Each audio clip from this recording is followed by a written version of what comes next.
ఒకసారి నేను చెప్పేది పూర్తిగా విని నేను రైటా రాంగ్ అనేది కామెంట్ చేయండి. ఫర్ ఎగ్జాంపుల్ మీరు ఒక పెద్ద ఫర్నిచర్ షోరూమ్కి వెళ్ళారు, అక్కడ 50% ఆఫర్ సేల్ నడుస్తుంది. అక్కడ ఒక 80,000 రూపీసో లేకపోతే 1,00,000 రూపీస్ సోఫానో మీరు అక్కడ చూశారు. అక్కడ 50% ఆఫ్ అని చెప్పి ఫర్ ఎగ్జాంపుల్ 40,000 ఉంది. అప్పుడు మీరు 40,000 రూపీస్ సోఫా కొన్నట్టే, 80,000 రూపీస్ సోఫా కొన్నట్టు కాదు.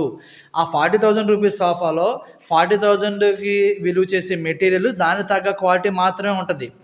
సో మీ 80,000 రూపీస్ సోఫా కొనాలంటే దాంట్లోని 80,000 రూపీస్ దానికి తగ్గ మెటీరియల్ ఆ క్వాలిటీ ఉండాలి. అప్పుడు 80,000 రూపీస్ సోఫా అవుతుంది.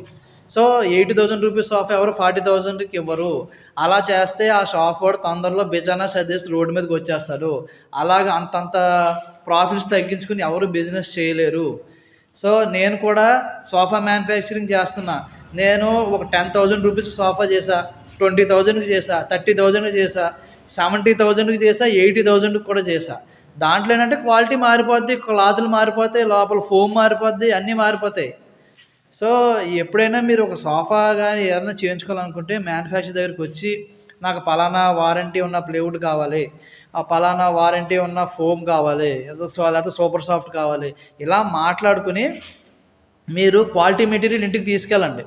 సో జస్ట్ ఒక ప్రైజ్ని బట్టి క్వాలిటీని డిసైడ్ చేయలేం. ఎందుకంటే ఆఫర్స్లో కొంటే క్వాలిటీ తగ్గిపోద్ది. సో ఆఫర్స్లో ఎప్పుడు కూడా క్వాలిటీ మెటీరియల్ ఇవ్వలేరు. So if you want quality then you have to spend money. ఆఫర్లో కొంటే దానికి తక్కువ రేట్ క్వాలిటీయే ఉంటుంది. అది మీకు ఇప్పుడు నెక్స్ట్ వీడియోలో చూపిస్తాను, చూడండి.